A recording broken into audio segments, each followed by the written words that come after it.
Hello, everyone. Good Sunday evening, and welcome to Popcast on the Rocks. This is episode 33. Moving right along. I am John, as most of the time, and this is Andrea, as most Hey, of the time. everyone. How are you doing this evening? I'm doing very well. As you know, my smartwatch told you that I just finished up like a 10-mile bike ride. So I've been Yep. outside enjoying the fresh air, getting some exercise. Been a good day. And I could Yeah. do it again tomorrow if I wanted to because it's Labor Day. Woot woot. There you go. Nice. So Yeah. Weather's pretty good good out, weekend. huh? Yeah. It's a Gotta lot. enjoy it before it gets cold. Yeah, it's a lot warmer. I was gonna say it's up in the 80s today, and then I was talking to somebody earlier who reminded me it was going to drop down into the 50s and 60s. So I was like, man, I better get out there. Mm-hmm. Yep. So yeah, what Well, have you been up to? Let's see. Working on my D&D stuff yet. Ooh, how's that going? Good. Had it said, I don't know if if I've talked about this on the podcast or not yet. Have I talked about this on the podcast? Yeah, definitely. Or if we talked, okay, I wasn't sure if we talked about it off camera or not. But I've had this group, a couple guys that wanted me to run a campaign for a long time. And so I've had this story milling or whatever. And so I've only had 2 sessions now. But it's been a good first DM experience. Good. And I don't want to give away too much in case they were to happen to listen to this. But basically, You could write that into your story as a requirement somehow. You have to, yeah. Get to the next level of the quest. Yep. Find out how on the podcast. That's right. Yeah, no, it's they're not doing, basically nothing has happened the way I thought it would happen. Okay. And I suppose that's like 101, you know. Yep. But they were chatting and I was sitting there like drawing up a new city, a whole new everything, because like you're not doing what you're supposed to. So we're gonna go with it. So yeah. I mean, real life people are much like, characters in a story. They never do what you expect them to do. If you're writing well, your characters should be telling you what they want to do rather than you telling them what they want to do. So sure. Yeah. Kind of art and real life intertwined there. Yeah. Well, it's, I was thinking it's like putting all this effort in, I definitely have to either run it with multiple groups or like formalize it into a book and try to sell it or something, because it's just a lot of stuff, Yeah, for sure. So, but yeah, gives you an appreciation though for DMs. Yeah, and a new appreciation. I've had some good DMs, that's for sure. Yeah. So I always learn stuff from each of them and what they do that I like, and what like you sort of develop house rules, I guess, that sort of like combining with different DMs that don't care about a certain thing, and then you kind of realize, oh, other players are maybe used to being strict about this rule or whatever. So yeah. Yep. But yeah, so that's been occupying brain space, I guess. Sure. And watching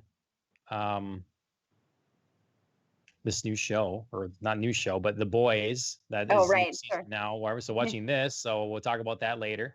So I should set that up for everybody. We have a few news sections here, a couple stories, but then later we're gonna get into the finale, last 2 episodes of The Boys season 1. So you're ready and know what we think of it as we move on to season 2 that has just been released. Yeah, I'm very excited to get into season 2 after having seen the way this season ends. Lots of twists and turns, so it should be good. Yes. Yep. So we normally would have had this like last Wednesday. It didn't work out, so go check out the clip I put up. Go take a look at that. Yep, it's my fault. I had a last minute fantasy football draft that needed to happen on Wednesday, so my bad there. But I needed to get my team together, so sorry guys. Well, like I say, hopefully people like the clip and inspires them Mhm. to watch the full episode it's associated with. And I'm going to be responsible for some shifts and cancellations as we approach harvest here too. So there'll True. be some weird stuff coming up for a while. But are you drinking anything Well, in particular or that go along yes, with the holidays? yes, indeed. So tomorrow, in addition to being Labor Day, is National Beer Lovers Day.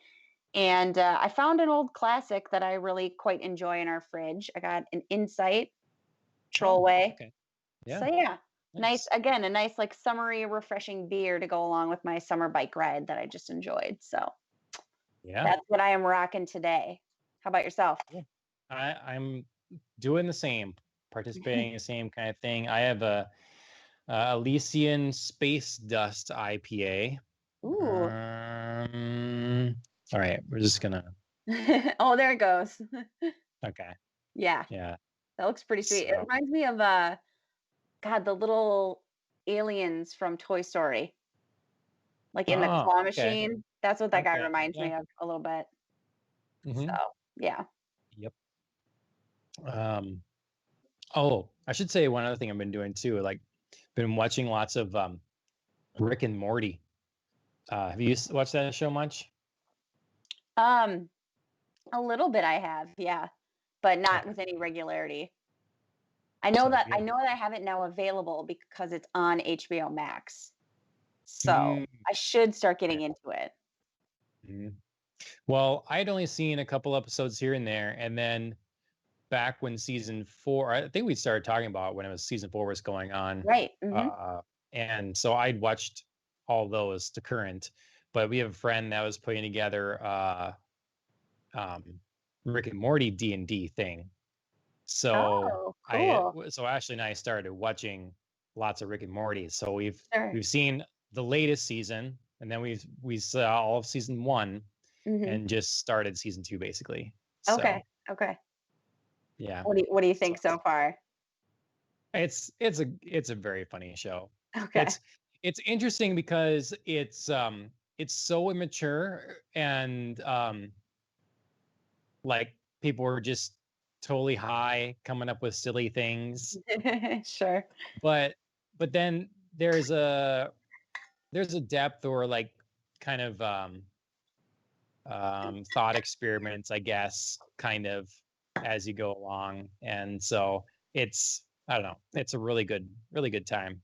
Okay. And and I think you can like jump in anywhere, you know, it's Mhm. definitely one of those that you can just consume any of it at any time. That's Okay. great. So yeah. I'll add that to my list. Um, what's that? So I'll add that to Yeah, my list. to your ever growing list. Yeah. That's right, that's right. But the thing Okay. is, there's so many serious shows and so many shows that are, you know, it just requires so much devotion or attention or Mhm. whatever. And this is just fun. So, Exactly. Yeah. Yeah, I always talk about needing some balance, so hmm, it's yep. a good, show to have to balance out the, dark and gory nature of The Boys, which, I don't think is giving anything away to anyone who's ever seen it. Yeah. Well, in something that is a perfect balance to the dark and gory nature of the boys is That's right. Mario, Woo! everybody's favorite plumber. Unless you're married to a plumber or you know have a relative, they might take the top spot then. But yeah, so Nintendo's been largely radio silent for a while. Mhm. Um, the other morning, I woke up to this surprise then that they finally had their Nintendo Yep, Direct talking about Mario and everything that we're getting from that. yep. Um, Ashley and I watched it and we're very excited. Mhm. Um, very happy to see everything that was going on. And then went to the internet and found the internet is less excited than we are, I or don't get that. many people are less excited. I Well, don't it's not the get perfect that. announcement. It's not the perfect announcement. There I are weird know. things. There are issues. There are things that Nintendo always does in here for sure. It's not like Oh, they did take the so what? path of least resistance in a lot of this stuff. Mhm. but nonetheless, I'm happy we're getting what we're getting. So I am too. I'm just excited that they're doing something, for the anniversary of Mario. You know what I mean? mhm. Like they just couldn't let it go and just do Paper Mario. Like I would have been very disappointed about that. Like even if this isn't the perfect announcement, it's still more than Paper Mario. Yep, yep. I mean, Ashley and I started playing together one of the classic Mario's now that because it's on the uh, Super NES online Mhm. service.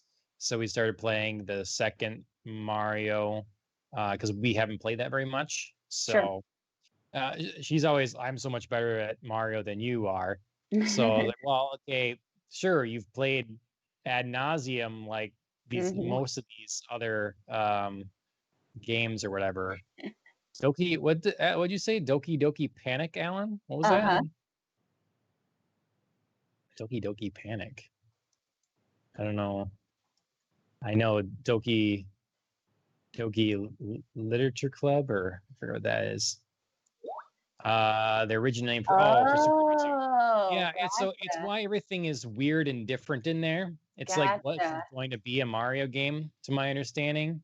Mhm. So you'll find enemies and different things that are not in other Mario games. Instead of going down pipes, you're going down like big vases, in the ground, and it's strange. So, but anyways, we've been playing that because that was out right away. Mhm. They're releasing a physical handheld system Yep. that's going to play the original Mario. They're holding a couple tournaments in Smash and Splatoon in its name. Mhm.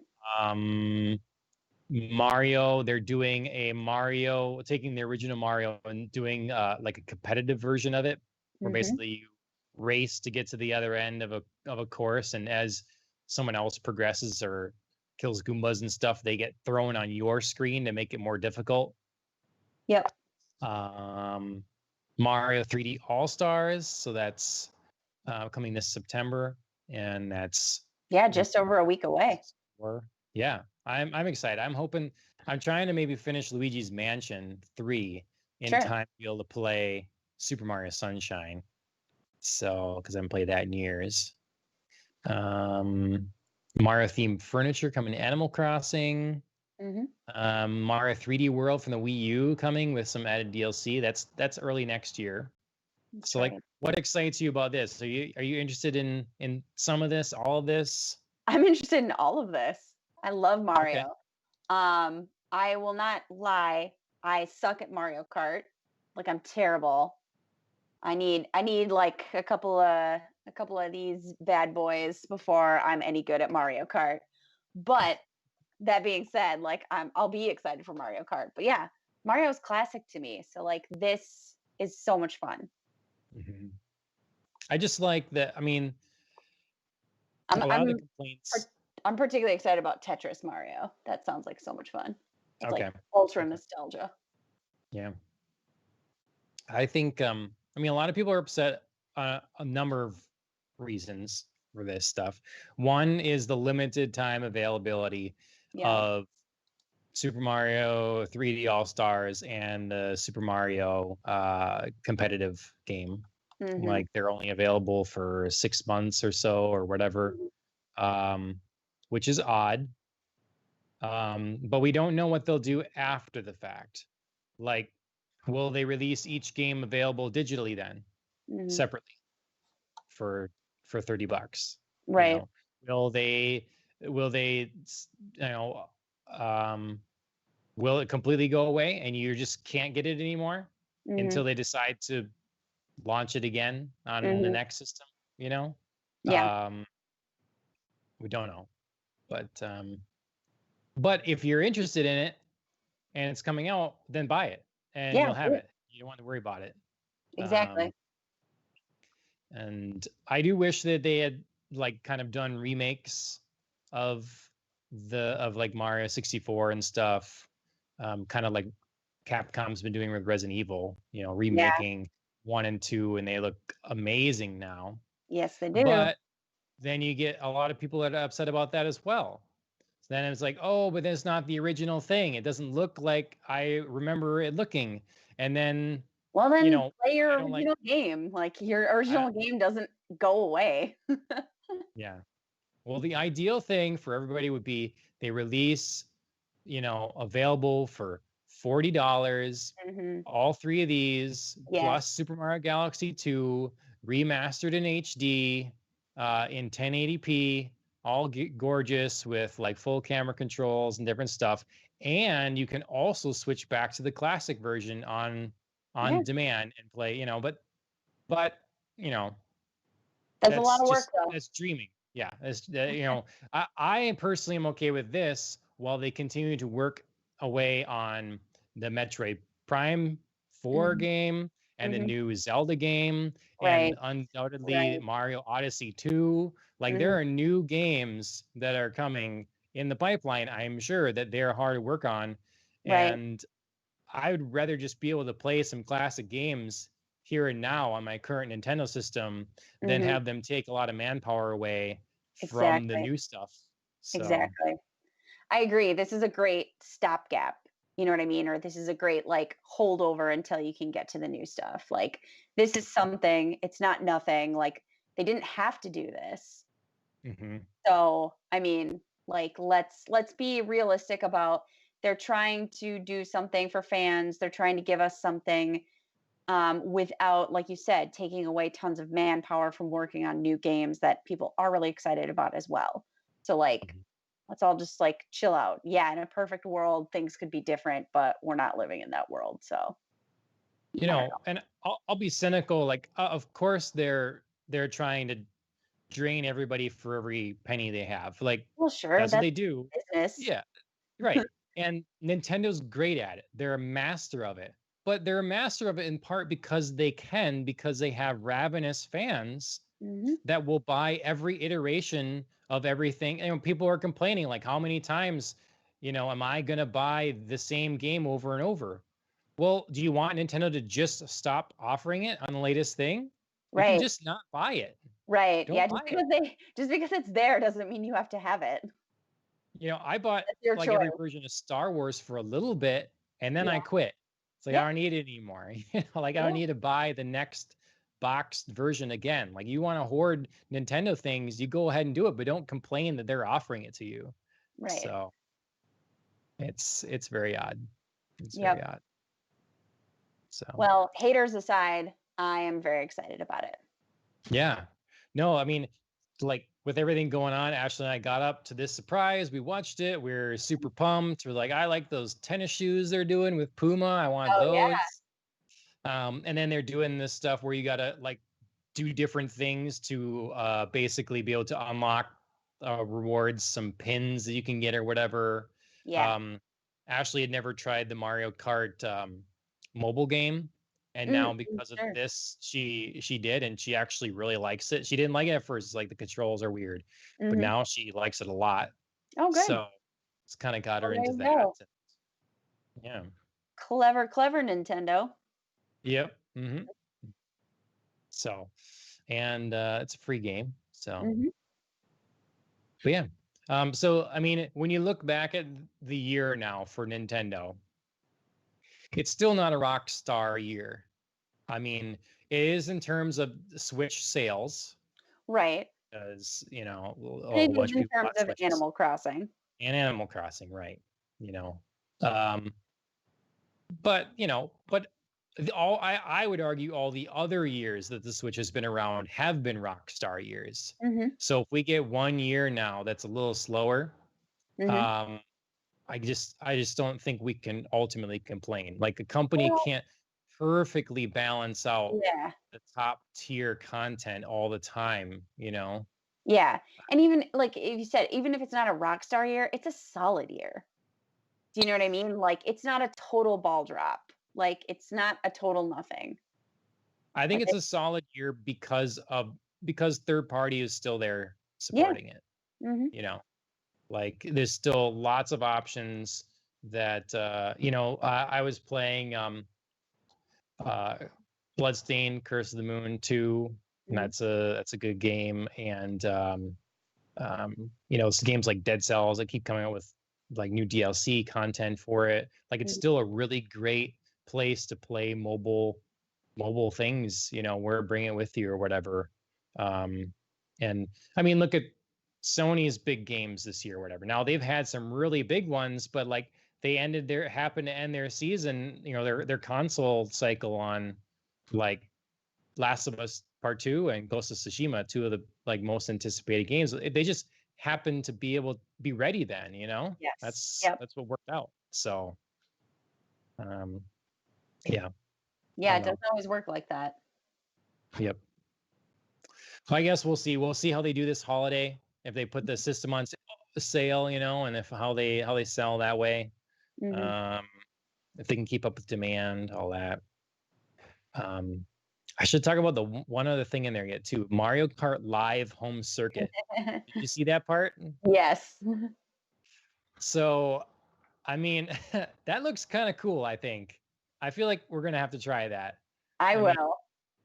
It's everybody can buy their own cart and then come over and we'll have our track set up. And I don't know, that looks, it's a cool idea. I like that they keep trying these different things, even if some of them they don't hold your attention forever, or something like the Nintendo Labo building things and all that, but right. It's a cute idea. Give you something else to do. So we have a lot of space that's not carpeted. So it'll work out well. We're in. Yeah. Challenge accepted.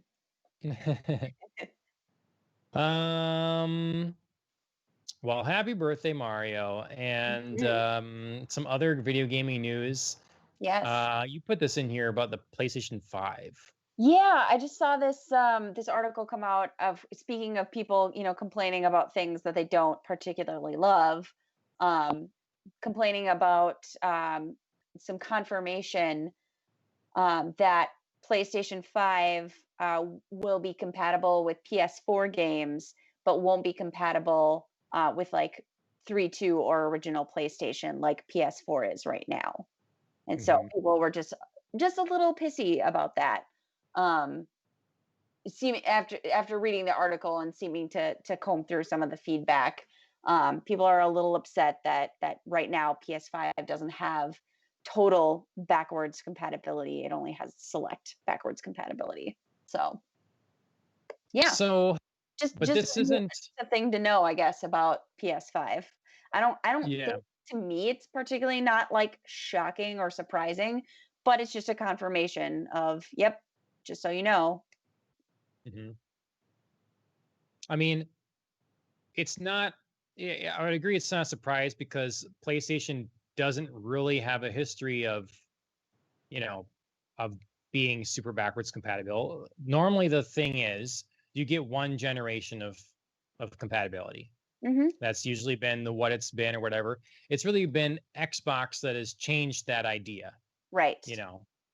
Where they didn't have games coming out, exclusive games, so they had to focus on other things. And so they put a team together to work on trying to bring the back catalog forward, what they could do with that. And honestly, Ashley is a really big Xbox player now because of that, because she wanted to be able to go back and play some older games that are part of a series. And instead of digging out another console, rebuying some other system or whatever, it was there and available to play on Xbox. Right. But I think that's the vast minority. I would agree. Statistics seem to show that backwards compatibility isn't used that much. It's just not ultimately, so it might be a sales thing for people. It's one of those things where you buy this thinking you'll take advantage of that, and then you don't. Right. There's new stuff coming out all the time. Like, how many people have time to go back to something that's 3 generations old and actually meaningfully play it? Right. I agree. I don't think it's like a big tipping point, but it just, the story broke, it was out there. There were some complaints, and I was just interested to read that, this seemed to be such an issue for some people, just because I wasn't particularly surprised by it. So I just didn't think anybody else was going to be either. But I think you're going to have a bunch of Xbox fans that are just, they're going to be looking at any way that they can show that they have an advantage over Yep. the PS5 at this point. I And agree. this is really kind of deceptive because yes, you can't put your right now you can't put your PlayStation 2 disc in a PS4 and play it. That's not Mhm. happening. You can't put a PS3 disc in. That's not, and the PS4 sold bananas. Right. Clearly didn't backwards compatibility Didn't matter that matter much. for the PlayStation 4. Yeah. However, as we move forward, they'll push PlayStation Now more and more. And like on PlayStation Now, you can play Ape Escape. Yeah. That's something like the original PlayStation. I can play that game. So the backwards compatibility, they don't need to sit there and try to bake that into the system Right. when they can have a server that's running something in emulation that you can then stream or whatever for your $10 a month. On the off chance you want to play 15 minutes of a game you used to love and then realize it actually looks kind of like crap now and you don't want to play it anymore, then you're good. Yeah. I just Yeah, it's a story that's almost a non-story, but they should be more clear about it. Like, don't be afraid about this. Sony has been one of their biggest problems is they're just so they never seem real. They're so closed up, and you could come out and say, look, we tried doing our own architecture for the PS3. We had a cell processor. It was very different. It was very difficult, turned out to be very difficult to program for. So instead of like sticking with that, we reverted and we went to what we have on the PS4, and that worked out well. Well, that makes compatibility with PS3 things very difficult.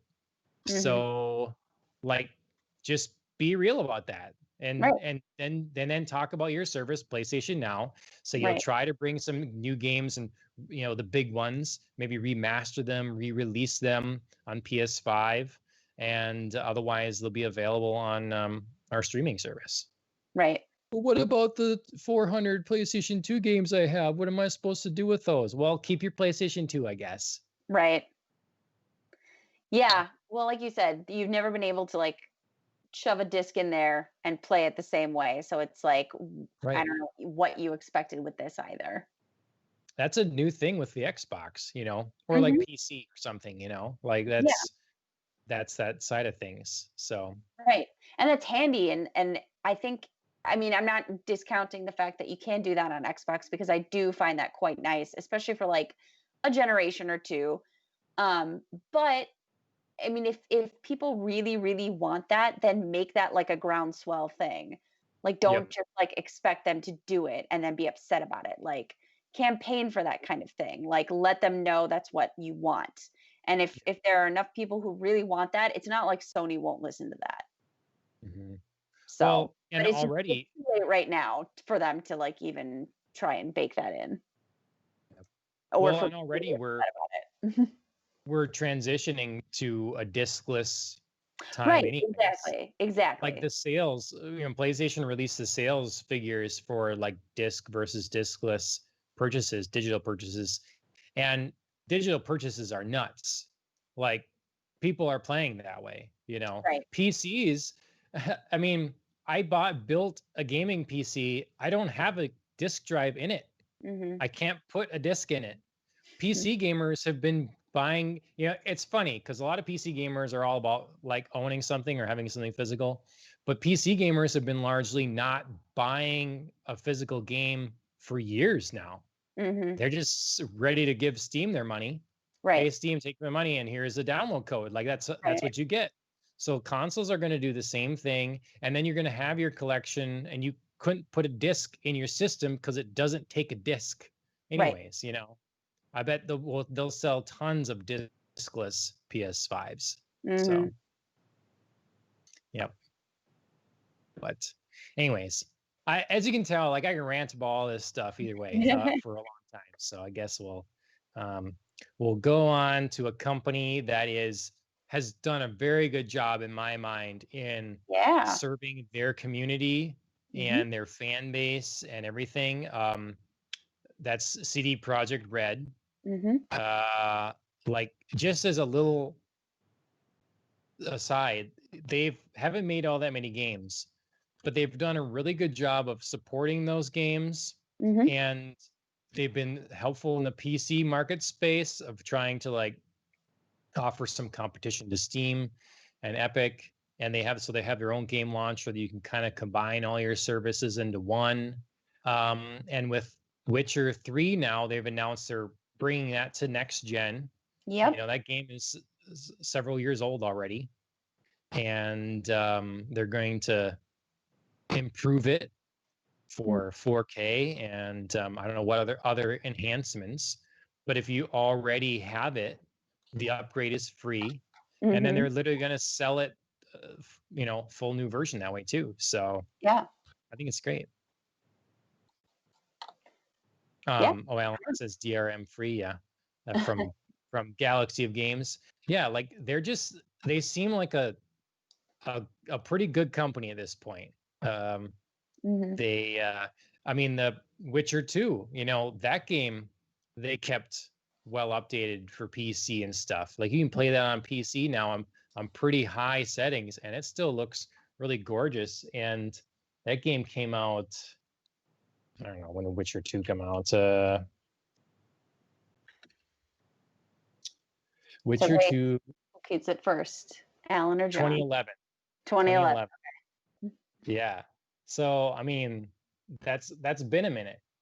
And and with Witcher 3, like, they're going to keep coming with more stuff on Netflix, so that world is still alive and well. And there's going to be, I bet, another wave that want to play this game that haven't. So if they can bring this forward, there's still, I mean, I think this game has still set the modern standard for an open action adventure RPG. So good on it. So. Yeah, good on it, and good for all the attention. I mean, truly, it's like, I think being on Netflix opened up like a whole new world for Witcher games. Yeah. So I think that should be your winter thing. You play Witcher 3 and watch Witcher on Netflix. well, I could totally do that now that I've got the Game Pass code. If I want to keep going, Witcher 3 is available. So that was definitely one of my, like, my consideration, should I play Witcher 3 or should I go like something totally different? So, Alan says read the books too. They're books. Yes, I will definitely read the books. I've heard the books are less impressive than everything else. I'm definitely a person who likes to read the books, though. Do you know what I mean? Like, even if they suck, like, I got to do it.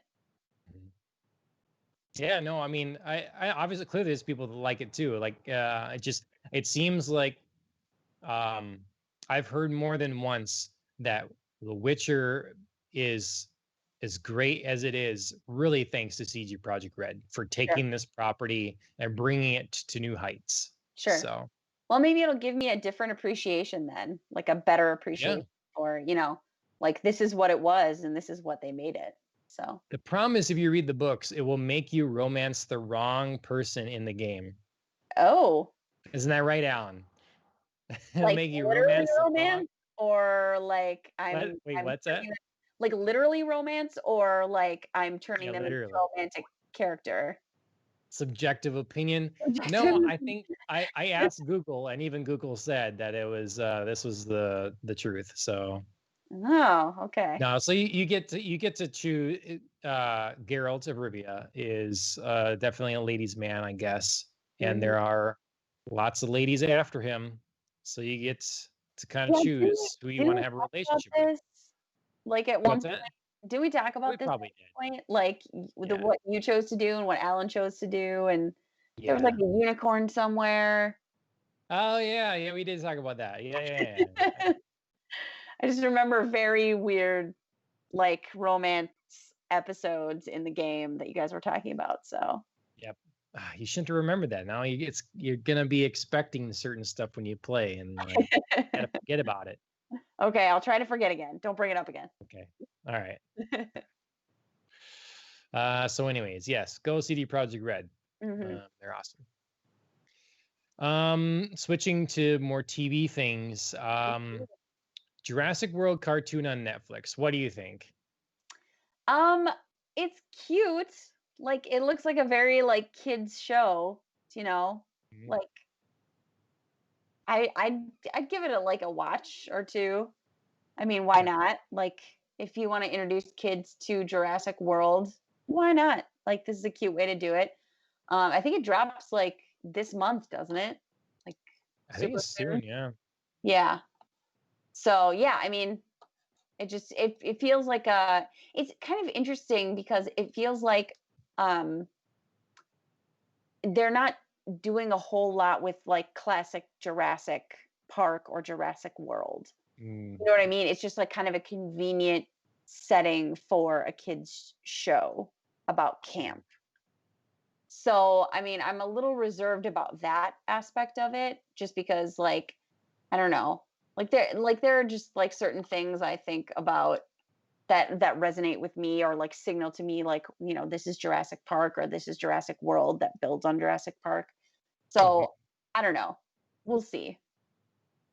I think Yeah. it's a cute idea, but I'm a little wary of execution in terms of like how much you should really associate it with Jurassic Park. Hmm. Looks like September 18th. Yeah, okay. Um, Very soon then. I I just I'm kind of getting to the point where I'm wishing that um we had Jurassic Park 1, 2, and 3, and we were just done then. You didn't like Jurassic World? It was I did enjoy it, Mhm, and ultimately I was pretty happy with it. It mhm. just as then the next one I didn't Yeah, like as much. I didn't either. And now we're doing a cartoon. I just feel like it's trying to expand into this giant thing outside of what it was. And they can do that. It's fine. For But put me, out a like quality it's just product gonna then. dilute what's that? I said, but put out a quality product then. Yeah, I just feel like it's diluting Mhm. the greatness that was the original. Yeah, Almost everything since has been a dilution of the original. yeah. Uh, Yeah, like I said, Even I did enjoy Jurassic World, but I could have had one and done, mhm, like, and that could have just like let it die, and like yeah, that's it. yeah. I don't know. And I personally don't like dinosaurs like on the mainland kind of thing. I like Oh, being on the island. okay. You I was gonna say, Anybody me for me to just end the sentence there? yeah, I like pers- I personally no, don't I'm like not a crazy dinosaurs. person. Like, No, no. When mm, I was a kid, I wanted to be a paleontologist. That was the thing. that's So, right. Yeah, baby.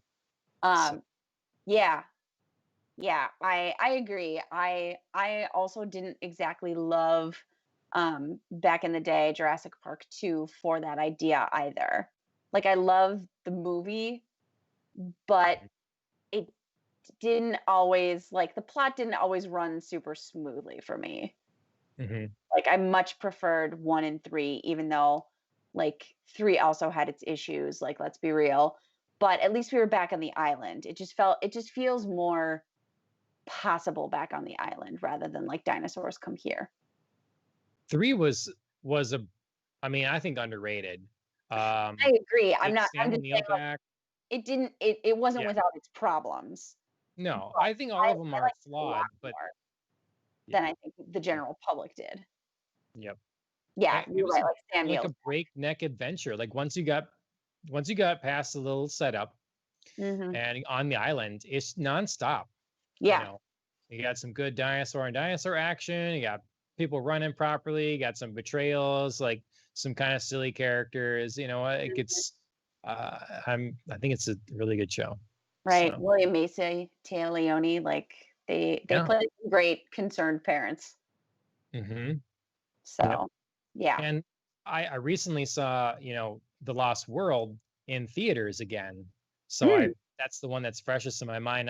sure. I It's one of those things where kind of like how I've made peace with the prequel Star Wars movies, for what is good about them. Yeah. It's That's kind of the way of this, and I just enjoy the hell out of the first like 3/4 of the Lost World, Mhm. and Yep. then when they get to San Diego, then it's like, nah, this is no. But whatever. I've enjoyed everything up to this point, so Right.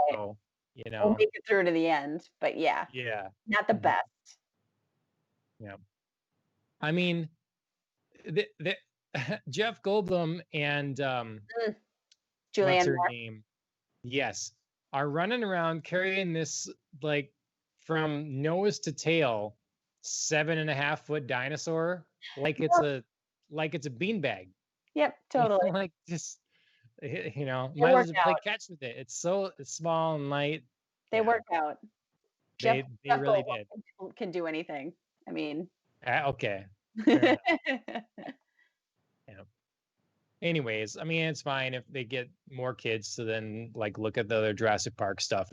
I just see this as like, hey, this is an IP for us, a valuable one. People like dinosaurs, and we will milk this until it is dry. yeah. Like that's what it's gonna be. Yeah, I'm hoping to be pleasantly surprised, but like I said, I'm a little worried that they're just using this as a convenient backdrop and it's not like really Jurassic Park. Do you know what I mean? Like, Yeah, yeah. yeah. So we'll see. I'll give it a Um, watch. I would have like stopped and just done another Planet of the Dinosaurs. Like do another. You can still do other dinosaur movies, Yeah, yeah, yeah. and Like I said, we don't have to like cash in on the Jurassic, yeah, brand. people will still bring their kids to see dinosaur movies. Yeah. So even if they shouldn't bring their 4-year-olds to see Jurassic Park, Yeah, uh, right. do anyways. So, other television stuff, other fandoms I had mentioned earlier. Mandalorian season 2 hits October 30th. Yep. So that's sooner than I thought it would be. Yeah, I was surprised as well. I saw that announcement pop up on Twitter and was a little shocked. I actually double checked to make sure that they were saying October 30th, 2020 and not 2021 because Mm. yeah, I was a little surprised, but all right. Cool. It's already I here. I think that show has to go to the top of your to do what list, you Yes. know? Yes. I 'Cause, agree. Yeah, yeah, I'm cop on pumped. I hope they don't disappoint because it. I got my hopes up with season 1. Yeah, I think So this could be a real saving point of 2020 here. Something yeah, something for people to finally look forward to and be excited about. So mhm. Some don't more Baby Yoda memes. yeah, don't Mm, screw this up, Disney Plus. Like, give us yeah, the bright spot. Don't yep, take away our joy. yep. In shows that are out right now, Hmm. Raised by Wolves Yes. by Ridley Scott. I Yes. am a Ridley Scott fan. I Um, I started like the first 10 minutes of it and I haven't been able to watch okay. anything else yet. So I'm planning on continuing. I don't know how you do that. Like if we sit down for a show, we are finishing that. I mean, TV shows for sure. Like movies, I think that's part of why we don't watch very many movies now, because it's like, well, we don't want to necessarily commit the time to the movie. Yeah. But yeah, no, I can't remember the last show we did that with. I don't mean to, and then time just sort of gets away from me, and I think it's like I have more time than I do, and I was like, oh, I really want to get outside today. I really should. So, you know, I think it would be really harder if I'd already seen an episode and then I started the Mhm. first 10 minutes of the next one and was like really into it. But like this was like the Okay. first 10 minutes, and it was sort of like I don't really know anything that's super going on yet, so Yeah, I can pause it. But yeah, sure. I'm excited to continue it. Well, HBO has Mhm. some. I mean, I don't know how they're doing numbers wise, but they've certainly been absorbing some of my attention recently. With Yeah, Doom Patrol and now this, and you're watching Lovecraft Country, yes, yeah, that's still, right. That's right. and I'm Highly watching the recommend Cult still. show. Still good, Yes, still very good. nice. Yeah, I'm watching the Cult show, which is good. So I'm Mhm. hoping to watch another episode of the I forget what it's called. I should the Vow maybe. I Oh, should, yeah. Yeah, I remember you talking about that. I but mean, don't quote me that that's what you said it was, but I know what you're talking yeah. about now. So I'm hoping to watch another episode of that tonight and a first episode of Raised by Wolves. So Nice. We'll see. Yeah. See. Yeah, you'll have to let me know what you think as well about Raised by Wolves, since we're both going to watch that. hmm and then I just want to say that there are movies in the theaters right now. I Did you know, know? crazy. Yep, new ones. That is Tenant, Bill and Ted, the New Mutants, and Unhinged are like a few that I marked down Mhm. that are new. I've Do you heard have a lot. interest in any of Well, these? I've heard a lot of people say that Bill and Ted was much more enjoyable than they were thinking it would be. Okay. It was just kind of like a fun little gem of a movie and a treat to kind of go back to these two like lovable goofball characters. I have personally, of course, watched both Bill and Ted's Excellent Adventure and Bogus Journey and immensely enjoyed them. So I'm really excited to actually see Bill and Ted Face the Music. Cool.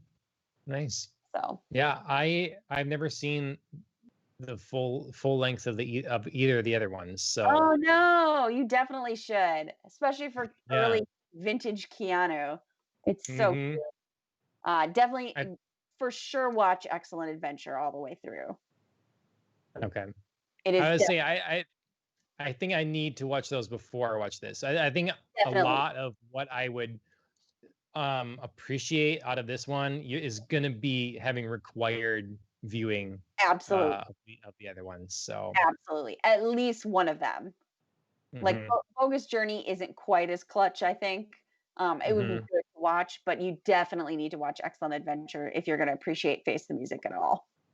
okay. Okay. So, but yeah, I've just Um heard a lot of people say that that was really good. yeah, So, looks like it's reviewing well, yeah, mm, critically and audience wise. I'm just got the Rotten Tomatoes things pulled up for all oh, these.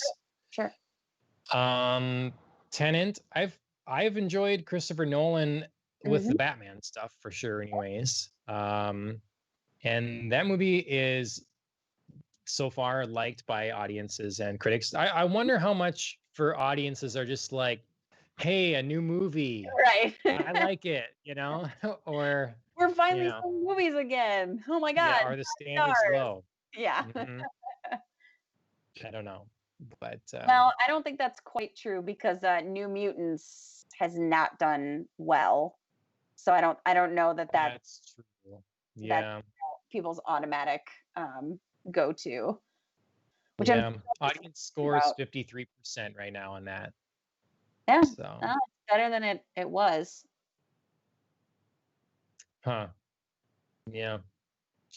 That's too bad. I still definitely like even though out of this list, that's the one I want to see the most. Like that's even despite that. So, Yeah, I know that I'll see it. I just don't know that I'm going to rush to the theater to see it now. mhm.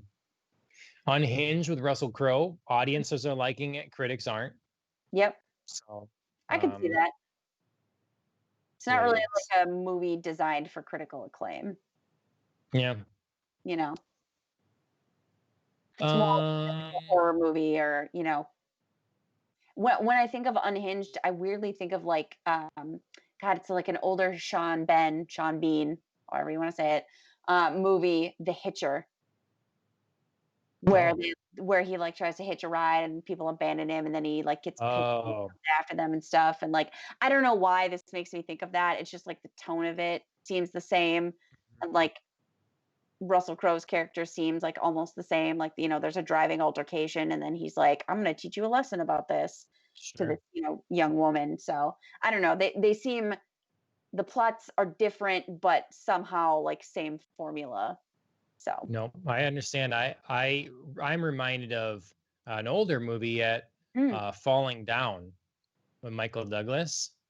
yeah. Um, it's really good. Like Michael Douglas has so many good movies, Mhm. and it's just one of those things where it's a guy that he's just one too many things have bothered him at this point. One too many people have been a jerk. One too many times he's gotten ripped off. Someone's budging in front of him in line. Whatever it is, it's just another. And so it's kind of about him just coming undone Sure. and just like I'm done with you, society. And just it's a fun movie to watch. Yeah, that's a good one. Mhm. So. I see audiences are liking Raised by Wolves. It's sort of so-so for critics at this point. Okay. Okay.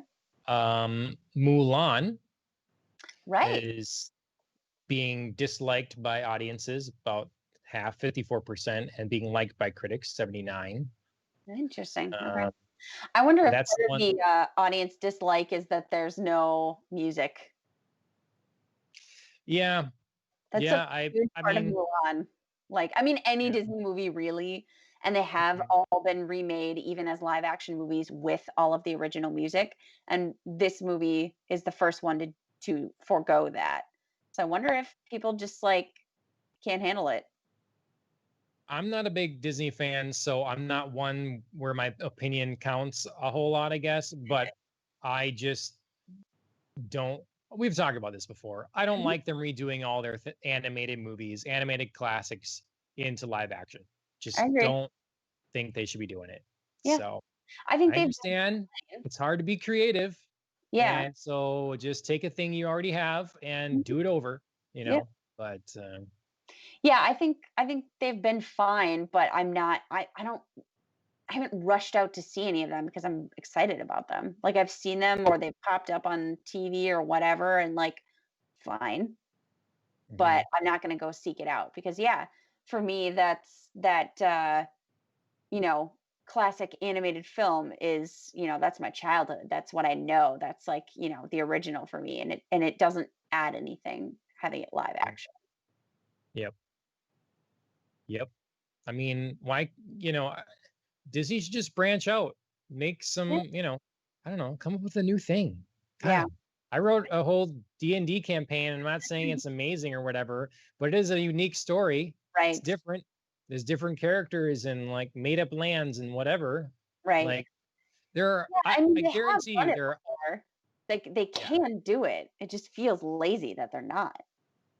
I guarantee you there are authors all over the place that would love to sell their story to Disney to adapt into something. Exactly. And Yeah, yeah, give like other people a shot. Like if the mhm, if the writers on your roster aren't hacking it, then go somewhere else. Like don't be afraid. Don't be afraid to outsource. yeah, Like and then, potentially that'll inspire current writers to get the let out and come up with something new and creative. yeah, yeah. Where are you gonna see any of these movies? Like Big Uh, Priority or like are they on medium your medium priority. I feel like I have so yeah, many shows that I still want to watch that are like mhm, accessible right to me right now that mhm, I don't know that any of these are like super priority. But yeah, I think Bill and Ted and New Mutants will definitely be on my to-do list. And if, I have the opportunity or the chance to watch them, I'll take it. okay. Yeah, I mean I've always liked, Christopher Nolan stuff generally, but Hmm. it just Tenant, the ads have failed to sell me on Hmm.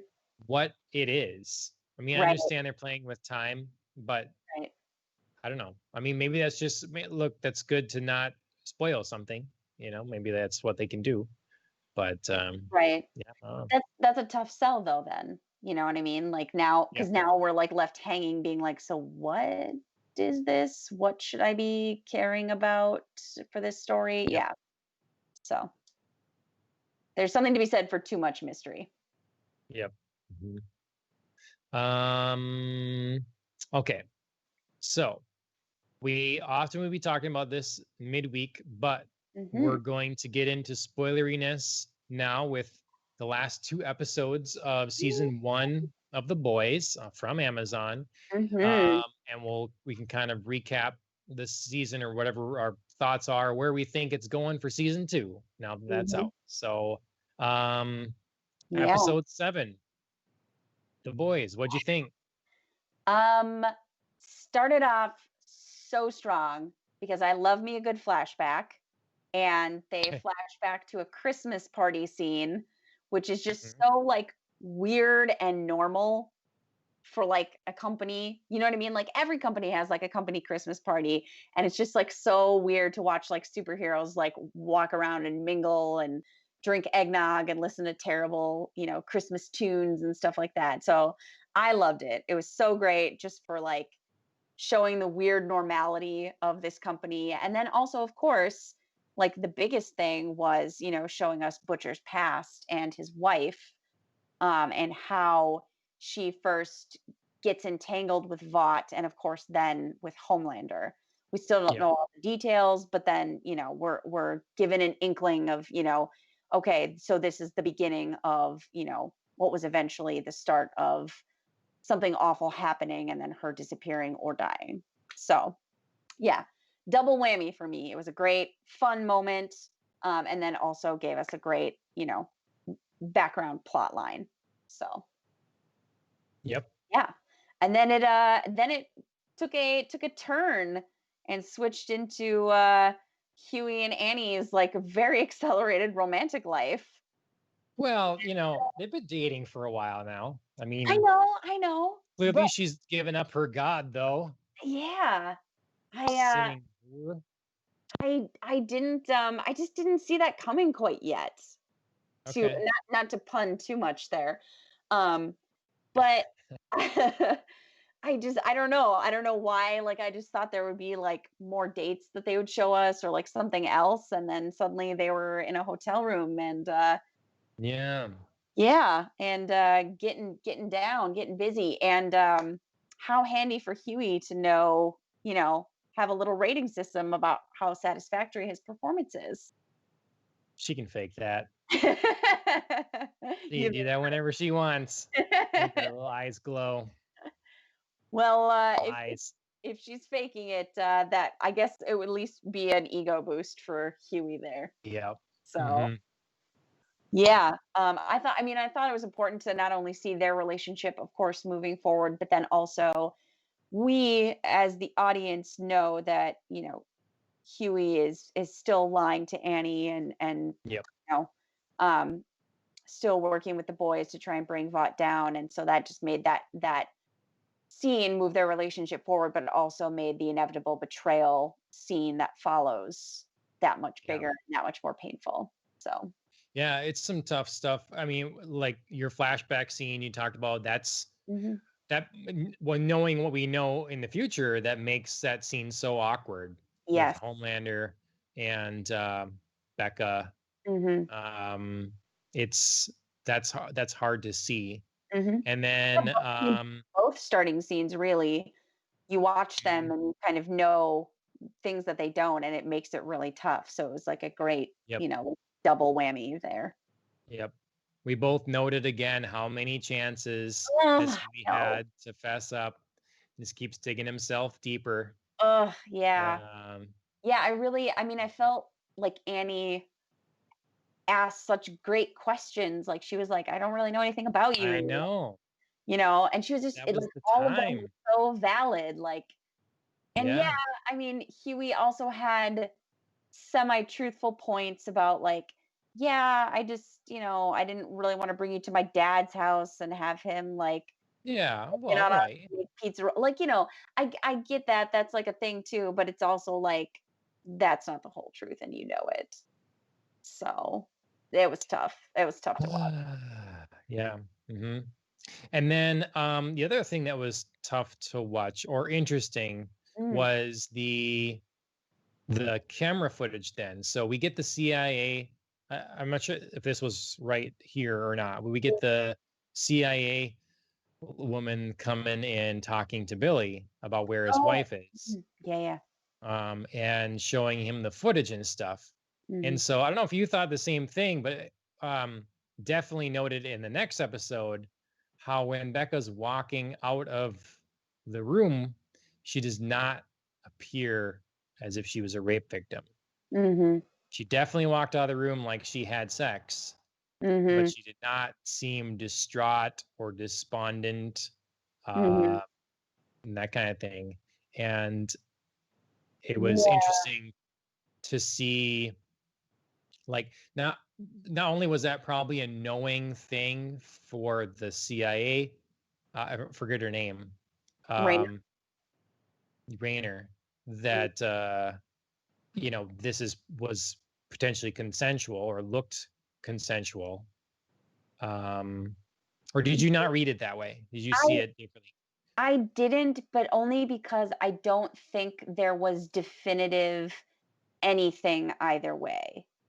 Do you know what I Mhm. mean? Like, not all rape is violent. So there isn't, Well, right. you know what I mean? So there I isn't didn't mean she wasn't like beat up or no, something. no, I know, no, I know. I'm thinking that she she came out of that apartment and to me looked distraught. Mm. Whether that could be attributed to, I mean, not like, shaking and sobbing and, Hmm. serious overt physical clues, but I wasn't sure whether her emotional state was due to guilt over the consensual affair that she just had with Homelander, Hmm. or due to her being upset because he coerced her in some way. That's subtle, but enough to, still be rape. Hmm. So I It was really wasn't sure, and I feel like we're gonna get more of that now, having watched like the season finale and having some other surprises revealed that we can talk about later. I think we're gonna get more of that setup, and so I just sort of like reserved whether or not she cheated or Homelander forced her. I Mhm. just, I'm not sure. Either way, it's obviously going to be something that Billy or that Butcher's going to continue to have to deal with and come to terms with either way it happened.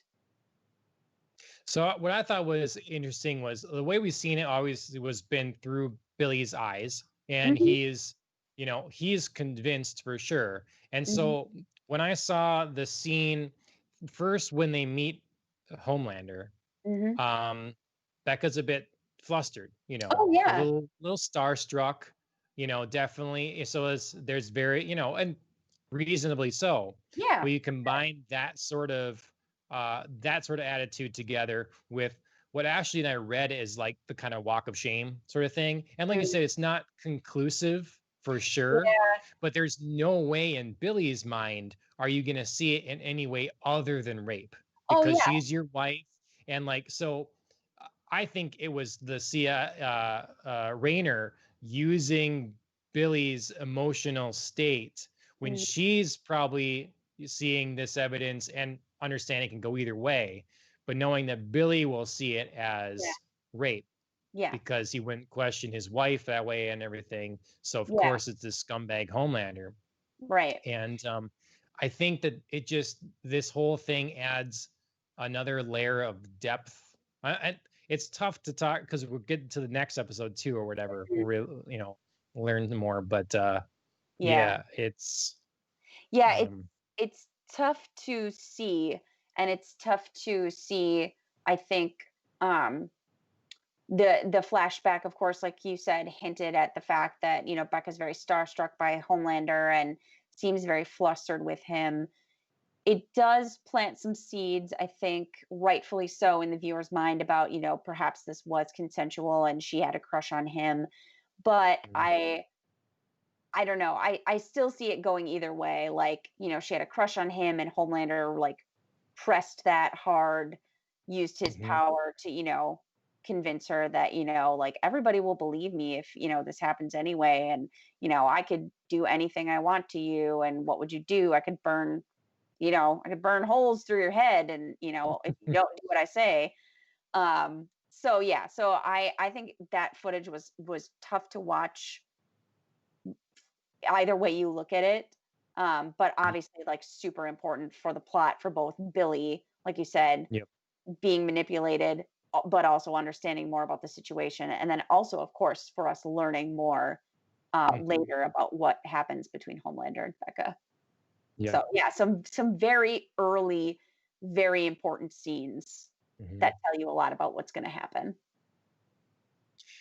And then we get an odd, gross thing and stuff with the Deep trying to make his way in Ohio, make things happen, and Oh getting my his god. nose all filled up, and Yeah, yeah, it's he has the weirdest scenes now. Like he's just I don't know.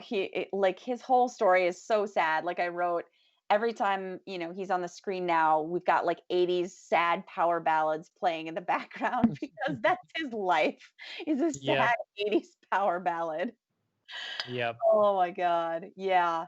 Um, and I totally had forgotten that he goes to Sandusky, Ohio, which is for me like totally on the nose when you think about like Jerry Sandusky, the football coach that was accused of covering up um, rape at Penn State. So that was just like, oh, that's a little on the nose, isn't it? Like this like Interesting. accused rapist going to Sandusky, Ohio.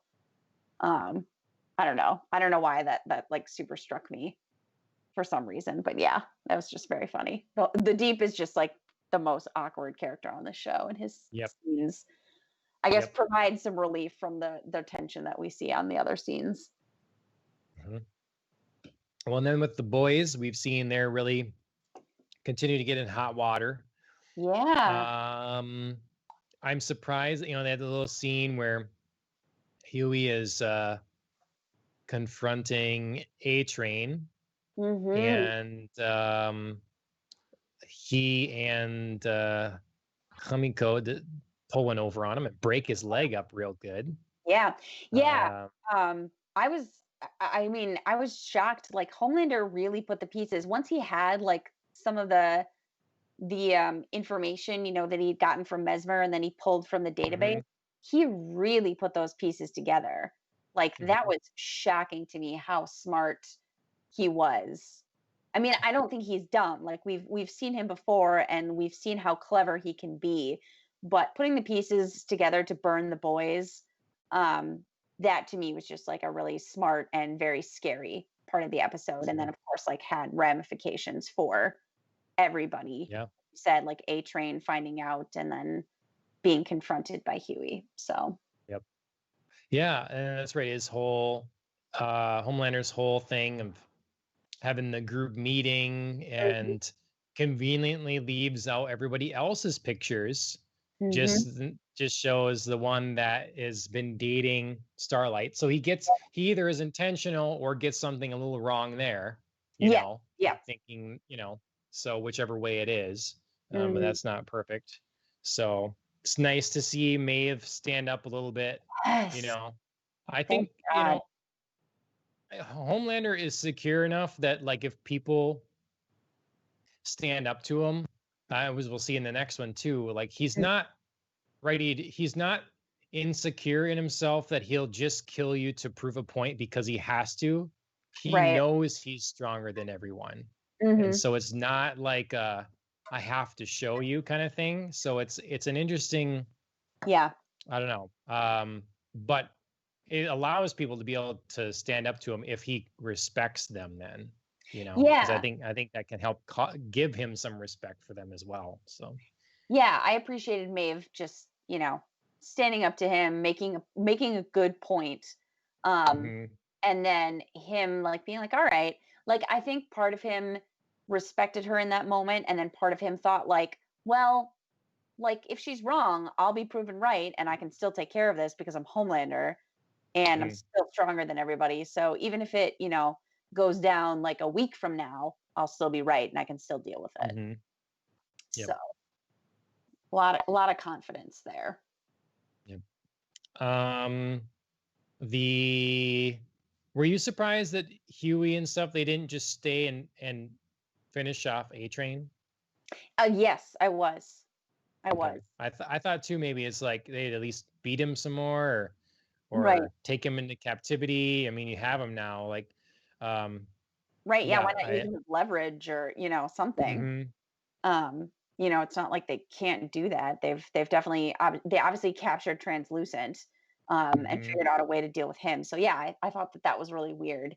Um, I mean the whole scene like A Train was just being a huge dick and I just was like I'm ready for you to be gone. yep, Just between, the insults, between him being hopped up on Compound V, threatening Huey's dad, talking about Robin, just yeah, and projecting and like, saying like, that Huey killed Popclaw.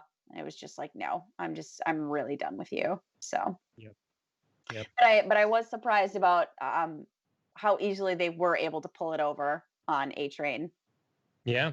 So, Well, I think they've been using this like he's a junkie thing well.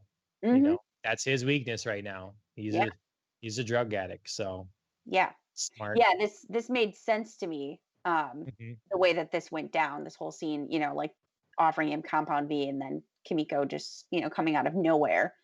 Yep. But yeah, still surprised that it went as smoothly as it did. Yep. Mhm. Um, so what do you think of Mr. Milquetoast or whatever? What his family now? Yeah, Now, see, he totally was different than what talking I to his thought. daughter. The Yeah. whole thing about like, I think you're thinking she's a diva and stuff. It's like Yes, now it makes sense. So like makes you're total both sense. kind of wrong. Like you were sort of right to read that into the conversation. Mhm. And like yeah, and like I was wrong that I figured assumed it was the wife, but Yep, yeah. yep. So I love this. Yeah, no, I was totally surprised, like, his family was not what I expected at all. It was very cute to see them and, see their dynamic. Sadly, only if of course, for only just a little while because everybody's been burned, so they've gotta figure out new safe places to go, but, yeah, it was fun to meet them. And like you said, I was totally wrong about Monique, she's fantastic and totally normal, but then, yeah, he definitely treats his daughter like, this total little princess, which was cute. Hmm. Yep.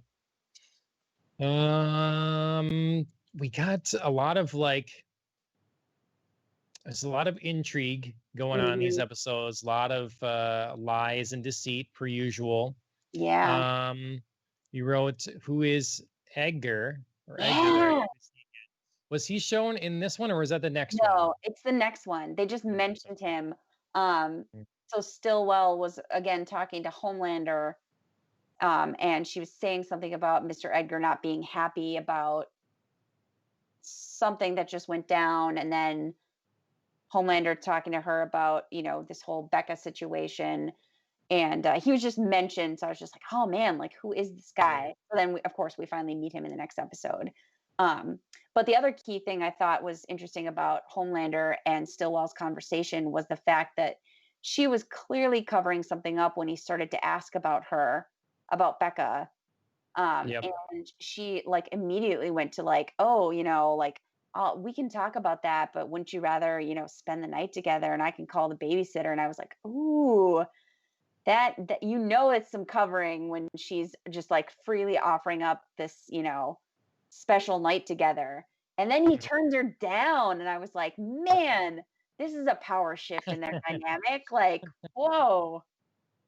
So that was really important, I thought. It was kind of the Yep. beginning of like, the big shift again yet to come in the next episode. Yeah. Hmm. Um, yes, that was very interesting. And then we Billy gets talked into finally calling Stillwell up or whatever and taking the deal. Oh, Rayner. Rayner. Oh, Yeah, he calls the so I had their CIA. names. I Yeah. had their names mixed up then. Yeah. So which one? So 'Cause Stillwell's it's VP. That's oh involved with okay. Homelander, Madeline Stillwell. Oh yes. So I'm who is the name though of then the woman that was helping Billy originally that he goes to see? Mallory. Mallory. Okay. Yeah. Yeah, they do this thing where they, like, drop some names and, like, sort of, like, tell you in a sentence who you think they should who, the audience should know who they are, and then suddenly that you're like, don't hear it again, and you're like, "Wait, who's what now?" So, I mean, like it's ultimately fine because I know who they are with their faces, but I'm never good with the names, and it only comes up when I'm or becomes a problem when I'm trying to discuss it. right, So exactly. that other person there, yeah. Yeah, Um, so Billy takes the CIA deal, which was the right call. I mean, yep. and then puts it together and kind of calls him out on his BS and says like, she gave you everything you wanted except Homelander, like, take that deal, it's a good deal, Hmm. like, don't pretend like it was on her, it's on you. and i Yep. and I was really happy with that moment because I think Butcher needed a little bit of like a um a realization of his humanity again because he has it. He clearly cares about the boys. He just gets so driven and focused sometimes that he Yeah. like forgets that, lives are on the line Yep. other than his. So it was a good moment. Yep.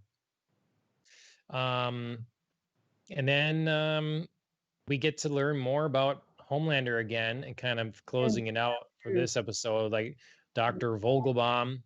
And like you say, find out his name is John, and we get his Yeah. side of the story with what happened to Becca.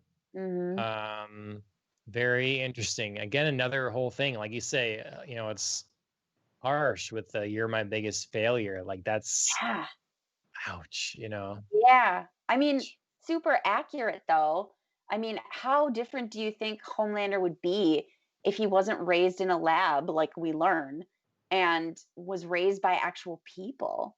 Like maybe he Yeah, wouldn't be this like creepy, smug, murder at the drop of a hat asshole. Like maybe he'd be more compassionate. Maybe he wouldn't have this weird like sexual mommy tension relationship with Stillwell, like that's clearly unhealthy.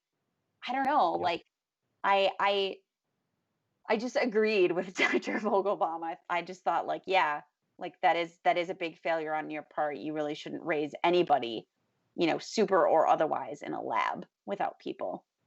So, but I mean, the way it's phrased, like "You're my oh, biggest failure." I mean, yeah, it's that's a like blow for sure. you just say like "I have failed Yeah. miserably when it comes to you." Yeah, You know, Dr. I've Vogelbaum let you needs to own down. that. Yeah. You know, not that you have become such a failure. Yes. It's the way it comes off. But Yes. Yeah, no, Dr. yeah, Vogelbaum totally needed to own that rather than putting it hmm on Homelander. But I yep, agreed with the sentiment. Um, yep, but yeah. Yeah, that was shocking to learn. And then yeah, like we learned that consensual or not, sex with hmm Homelander resulted in a pregnancy for Becca. And yep, that's really what drove her away all those years ago. Um, yep, I mean, Dr. Vogelbaum tells it that, like this baby was like a creepy alien baby, like bursting out of her stomach the way aliens burst out of yeah, chests. hmm And that both mother and baby died. But I don't know, even then I was sort of like, but did they really? Like this seems very convenient that this is happening. So, yeah, we learned the answer to that question in the next episode. But yeah, yeah, it was a big moment nonetheless to learn that yeah, that happened at all. yep. Mhm. Yeah, so we lead right into episode 8. We get we get to see that there is a supervillain in the end of episode 7, and in episode 8 we see Homelander taking out some terrorist cell. Mhm. That supervillain isn't there, but I wrote badass and scary Yeah. because he is going through just wiping people out, Yes. lasering them into chunks. Yes. That Um, cinematography was perfect. Like it was everything cool. was dark and all you saw was like the glow of Homelander's eyes and it was just Yep. creepy AF and it worked so well. Yep. Yeah. Like way to set that mood. It was creepy. Creepy. Yep. I did also Uh, weirdly love the soundtrack to that super awful scene. Like that weird yep. like rock metal version of Rock the Casbah. It was just I don't know what it was. Yeah, Like it worked and it was super creepy. And then I also was like, yeah, this is a great they do song. a good job with yeah. That's Mhm. me. It was cool and exciting, but also like, ooh, look out. Yeah.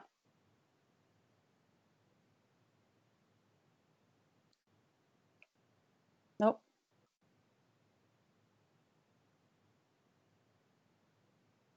Nope. I lost you, John. I cannot hear you for some reason. Nope. Alan can't hear you either. Okay.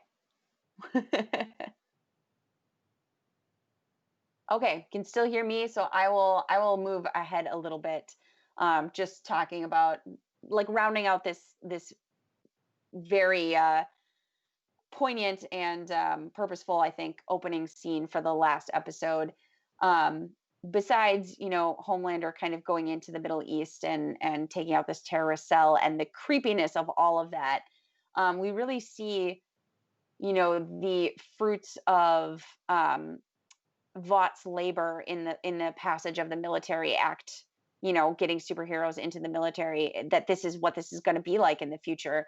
I mean, Homelander flies in, takes over from, the kind of average, regular everyday soldiers, or possibly an elite team of soldiers. I'm not saying they're not.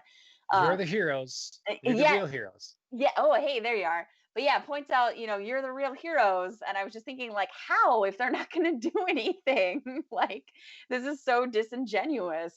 Um, so, and then, closes out the scene by being like, great job, guys, mission accomplished. Like, Yep. of course, like, harkens back to, George Bush's, like, mission accomplished. Although in this case, it's actually true. It is a mission accomplished, even though it's like, you see the horrible cost of this mission being carried out, and it's like, man, I wonder if it would be that way if Homelander weren't here. So, yeah, There's no loss of life other than the people they were targeting. right. Lots of things to take away from how that was handled. So, what else is going on here? Yeah, I was saying the CIA deal really goes south. They're all wanted. Hard. Yeah. So much for that. Yeah. I have to shout it out. I was so excited. The Secretary of State meeting with Madeline Stillwell was Bobby Singer from Supernatural. I was so excited to see him. I just saw him there because, of course, I'm watching Supernatural still, so he's totally on my mind. But it's a lifelong pursuit. It is. It is. I'm gonna get there Forever. one day. No, I don't believe it.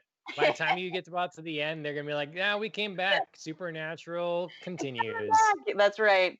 Season 25. Yep. But yeah, so that was fun, and he was a great character. I do quite like all these government people trying to,